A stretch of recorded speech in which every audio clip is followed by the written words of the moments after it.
Seguimos, es el mismo golpe a través de Sol 106.5, específicamente ya próximo a las 8 de la noche tenemos en esta oportunidad una oportunidad maravillosa, pues todos estos días se ha hablado de un tema muy interesante porque debe servir de reflexión para los padres, para la comunidad, para los hijos, porque ha pasado algo muy grave, se ha manoseado mucho el tema en los medios, pero en esta ocasión hemos querido traer a dos profesionales, Yotin Ramón Pérez, que es ginecólogo, y también nuestro gran amigo Emilio López, que es abogado, para hablar acerca de este tema que ya todos conocemos, de la señorita Esmeralda Richís.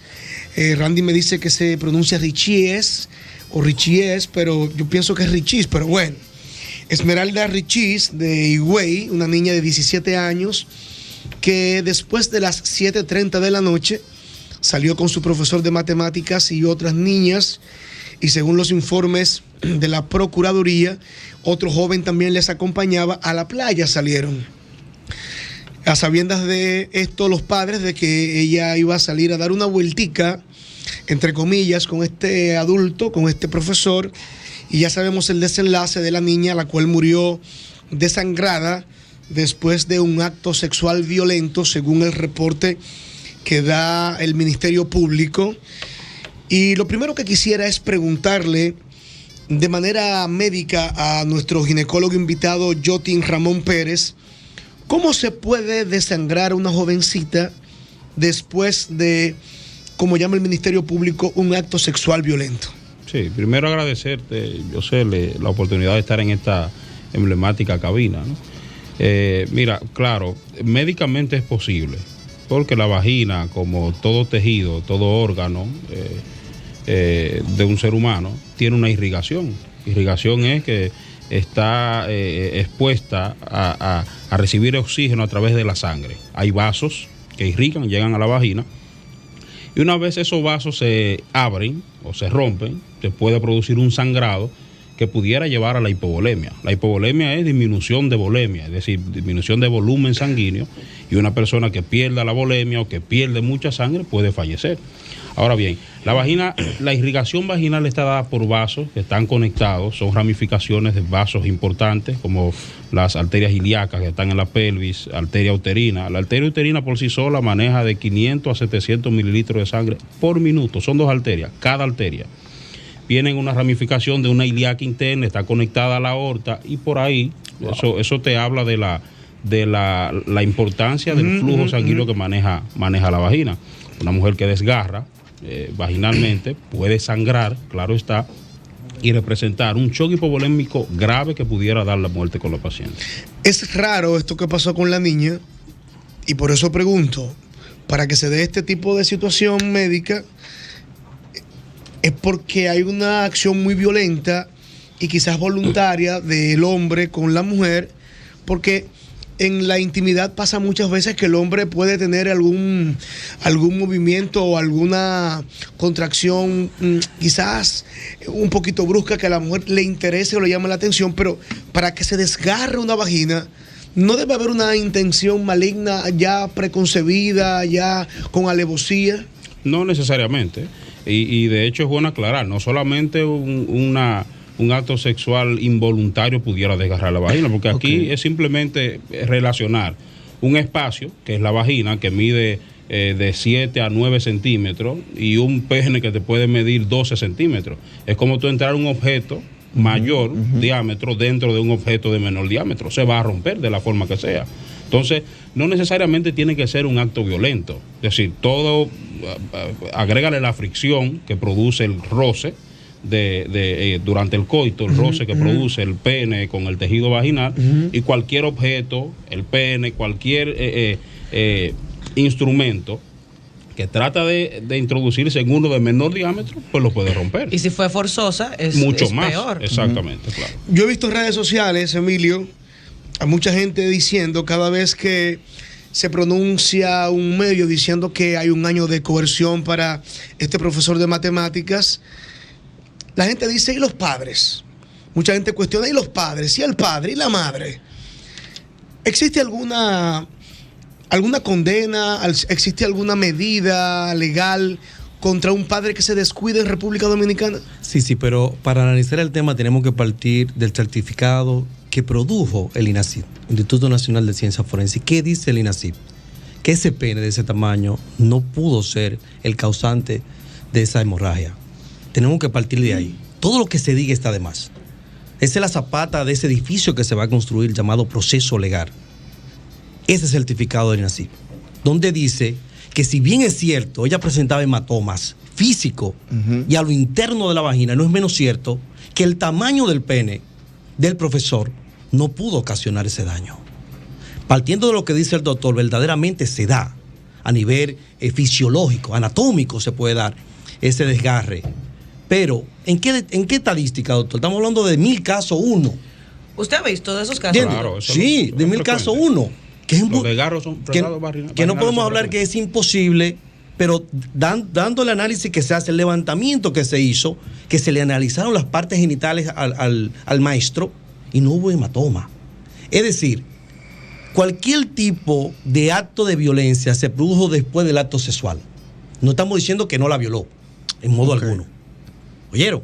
Pero todas estas teorías que se están dando, fruto del mismo morbo, de la motivación, de la falta de información pero ¿cómo por después, los medios de comunicación. ¿Pero cómo después, Emilio? ¿Cómo sí, así?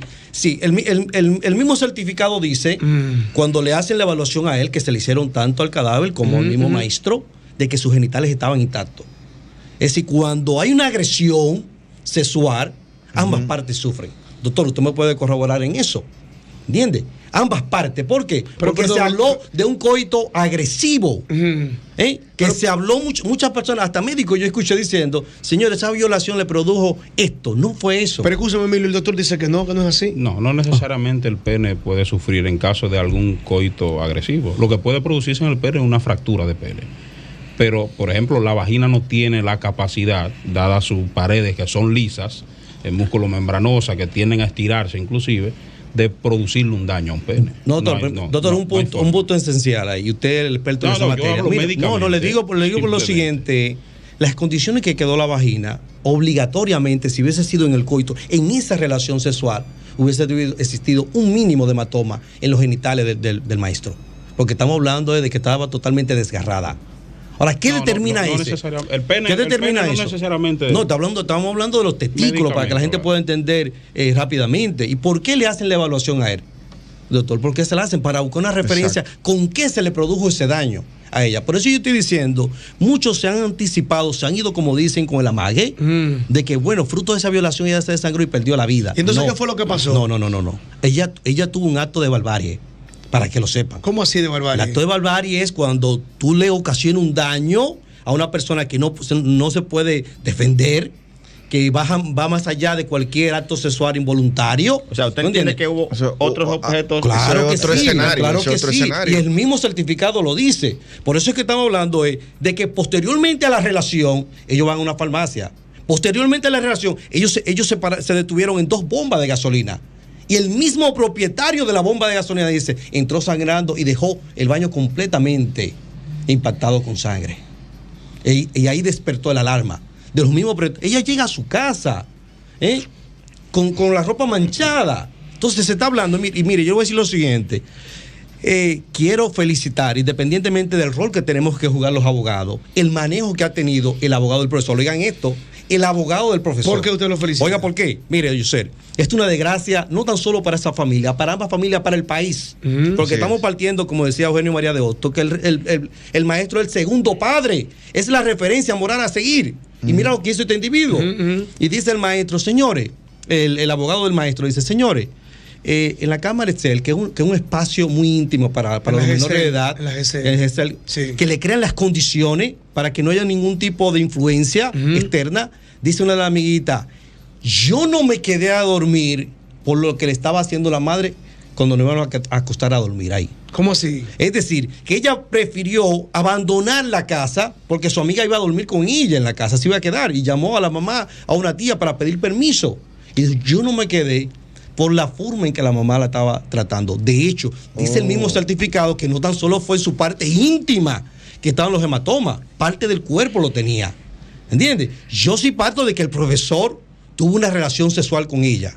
Ahora, ese fue el resultado, esa fue la causa de la muerte de esa joven. Eso se tiene que investigar. Por eso yo digo que ha tenido un buen manejo el abogado del profesor, porque ha dicho, no nos podemos anticipar a los hechos, porque el Ministerio Público tiene que hacer su investigación. Ahora, el INACI habló. Y como dije en el introito de mi participación, señores, se parte del certificado del INACI para cualquier tipo de responsabilidad penal. Entonces estaríamos hablando que en dado caso la condena pudiera ser por violación, no por asesinato. No, porque ahí se está hablando de homicidio involuntario, se puede estar hablando. Pero si la violación se da, tiene una figura entre 10 y 20 años. ¿Entendés? Si se puede determinar la figura de la barbarie, pues estamos hablando de 30 años. Por eso le digo al Ministerio Público que tiene que manejar bien las informaciones, ser coherente en el discurso. ¿Qué él va a perseguir? Después, partiendo de ese certificado médico. Una cosa, Emilio, el profesor, a su consideración, ¿se lleva al adolescente o los padres permiten que él se lleve al adolescente? Los padres permiten. De hecho, él tenía una relación, no sé si era de amistad, o no sé si los padres le dieron el consentimiento, pero él iba periódicamente, la tía lo dijo. Venían aquí, creaban condiciones para hacer parrillada. Es decir, que él creó las condiciones, porque él estudió ese perfil familiar. El papá, un señor operado 2 veces del corazón, tenía problemas del sueño, y a veces su mamá siempre estaba en la iglesia. Es decir, que el espacio para él gravitar en esa casa de manera libre siempre lo tenía. Por eso es que cuando dicen ella salió con el maestro, salió con el profesor, ya se daba el tema de la confianza. Normal. El tema de la confianza, que generalmente, doctor, usted lo sabe, que ese tipo de violencia se dan con las personas cercanas a uno. Nuestros familiares, nuestras amistades. Un tercero, el lejano, no viene a causar un daño porque usted no se lo permite. ¿Y no será que el primer elemento que hay que mirar en esta situación, más que las personas cercanas, es la permisividad de los padres? Sí, claro, que hay una responsabilidad, porque la guarda le corresponde a esos padres que están ahí. Pero como le dije ahorita a Yoser, ese maestro es la figura del segundo padre. ¿Entiendes? Cuando el maestro llega a la casa, también es una figura de autoridad. Pero que el maestro debe estar en el colegio dando clases. Sí, pero reiteramos, él iba permanentemente a ese hogar y ya era parte del entorno, con la confianza. ¿A qué? Un tipo casado. Sí, pero ahí es que está el problema, porque según lo que comenta Emilio, posiblemente hay un consentimiento por parte de los padres, por parte de los padres. Ahí radica todo. ¿Cuál es el asombro mío en este proceso, doctor? Y se lo digo con mucha honestidad, de que el INACI determinó que no estaba embarazada. ¿Entiendes? A lo mejor, vuelvo y reitero, estamos poniendo hipótesis, ¿verdad? Porque todavía no lo tenemos certificado, de que él pensó que ella pudo haber estado embarazada y procedió a hacerle ese acto de barbarie. Que de hecho todavía no se ha determinado cuáles fueron las 5 pastillas que ella ingirió o que él le dio para tomar. Si esas pastillas fueron para crear las condiciones de tener relaciones sexuales o con la intención de crearle un aborto artesanal, como se dice. Porque el testimonio de la niña dice que le echó pastillas en la bebida. Sí, las mismas amiguitas. Las amiguitas. Entonces, también hay otro elemento interesante que puede ser un paréntesis dentro de lo legal y de lo médico. Esa amiguita vio que le echaron unas pastillas a la amiguita. No, y la insistencia fue por parte de la amiguita también para que vayan a compartir fuera de la casa. Exacto. Pero hay un elemento que se está dando mucho en República Dominicana, que es la negociación. Buen punto ese. La negociación. ¿Qué pasa con la negociación? El primo está ahí. Y como la complicidad se da durante el hecho, y él estuvo presente, el Ministerio Público está teniendo un acercamiento con él para decirle, no te voy a enrostrar responsabilidad penal si tú me colaboras. Si me dice la verdad. ¿Entiendes? Exacto. Es una figura que la vemos aquí en muchos procesos penales y no va a ser la excepción. Ya el Ministerio Público tiene un acercamiento con ese primo del maestro para facilitarle la cosa a cambio de su colaboración. No se vayan ustedes, vamos a seguir con este conversatorio. También vamos a abrir la línea telefónica en el 809-540-1065. Vamos a una brevísima pausa y volvemos con Emilio López y Yotín Ramón Pérez, ginecólogo y abogado que está con nosotros en este debate interesante en El Mismo Golpe. Seguimos en un conversatorio con el ginecólogo Yotín Ramón Pérez y también el abogado Emilio López, que estamos conversando acerca del tema de la lamentablemente fallecida Esmeralda Richis, que yo pienso que es una tragedia para todo el país. Yo pienso que todo el país debe verse en este espejo. Padres, madres, adolescentes, amiguitas, todo el mundo debe verse en este espejo y verlo como una tragedia nacional. Y hay muchas aristas que ver, Vamos a darle la oportunidad a algunas personas que nos llaman a través del teléfono 809-540-1065. Saludos. Saludos, buenas noches. Adelante. Buenas noches. Señores, yo en el primer video del padre, que sale hablando y dice, yo salí a la puerta y vi que era con su amigo y eso me da a pensar que él en su casa nunca lo conocieron a él como profesor, sino como un amigo. De otro punto. Sí, eso es un punto válido. Yo decía en la pausa que escuchando el audio detenidamente, Emilio, Jotin, muchachos, me luce que fue la primera vez que Esmeralda tuvo relaciones sexuales con el profesor. Porque de la manera vulgar, como lo dijo ella en el audio de la amiguita, fulano hizo tal cosa, en esa manera tan imperativa y tan exclamativa, parece ser que fue la primera vez que lo hicieron. Y yo, de manera juiciosa y quizás especulando, entiendo que quizás esas pastillas que dice el Ministerio Público que se usaron, fue para él hacer lo que él quería hacer con la chica. Porque si fue la primera vez, entonces no hay ningún embarazo, y el INASIF dice que no había ningún embarazo. Entonces, es penoso que pase esta situación y es penoso que padres vean normal que una niña de 17 años salga con un adulto y con otras niñas a las 8 de la noche y según el informe estaban en la playa. Y cuando eso pasa y cuando esa niña llega a la casa y no hay ningún alarme, entonces es más penoso todavía. Hay muchas cosas que ver en este caso. Saludos. Buenas. Adelante. Lo que yo no acabo de comprender es como la madre dice, cuando ella llegó pálida. Le pregunté, ¿tú estás drogada? Porque pensé que estaba drogada. Y le pregunta a la amiguita que si la violaron, porque vio a la amiga muy nerviosa. Entonces, ¿cómo tú te acuestas a dormir si tú viste a tu hija pálida? La viste que creía que estaba drogada.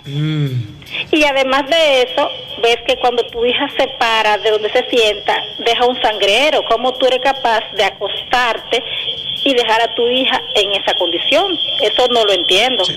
Yo pienso que tiene que ver mucho la educación en ese sentido. ¿Sabe? La palidez es un signo de bajo gasto. Es decir, uno de los signos que nosotros nos enteramos de que un paciente que está sangrando, está sufriendo, me está haciendo una hipovolemia, es la palidez.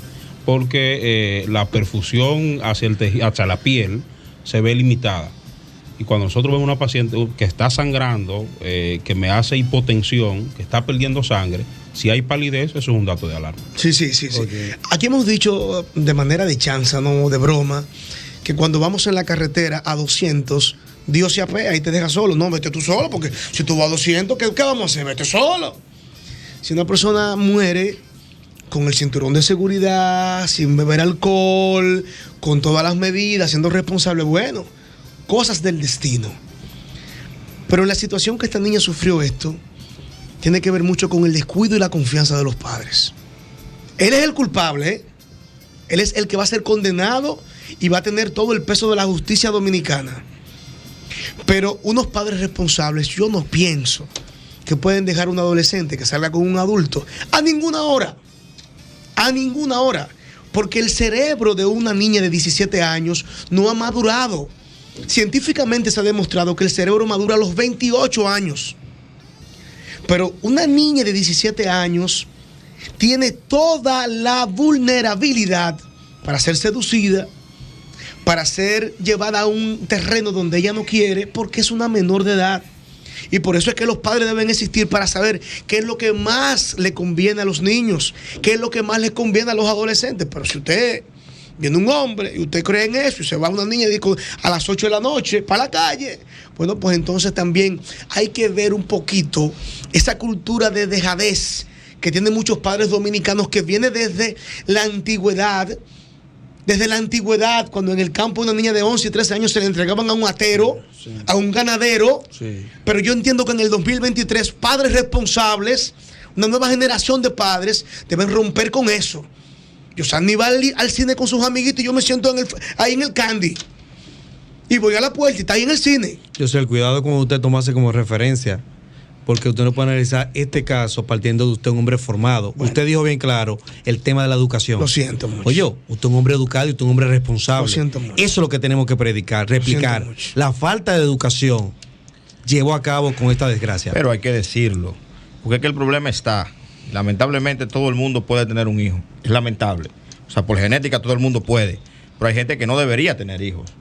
Porque es que no es el primer caso que tenemos. Señores, recordemos a Emily. Sí. Nos olvidamos de Emily ya. Sí. Que fue un caso que también nos estremeció. Y ya tenemos La pobreza mató a Emily. Y no es el último que vamos a tener. Porque lamentablemente los padres nos hemos dedicado a ser cool. Perdón, Randy. Emilio, te quiero y te respeto. No estoy de acuerdo contigo que la pobreza. Sí. Yo me crié en una camita sana. Cuando habla de la pobreza, ¿sabes lo que sucedió? La madre de Marlon no podía concebir, no podía aceptar que una pobre como era Emily tuviera una relación con... Y más aún, un hijo. Tú lo dices desde el otro. Esa óptica. Porque yo me crié en la pobreza. Y yo también. Y yo no podía pasarme. Yo era, o sea, siendo varón en una cultura machista como la que tenemos nosotros, yo no podía pasarme en mi casa. Yo tenía que hacer las cosas bien. Lamentablemente los padres nos hemos dedicado a ser cool, a ser heavy con los muchachos, a ser amigos. No somos amigos. Los límites los tienen que poner los papás, porque los malos siempre estarán. Vamos a permitir que varias llamaditas entren ahora, Emilio, para hacer ya un colofón acerca del tema. Saludos. Buenas noches. Adelante.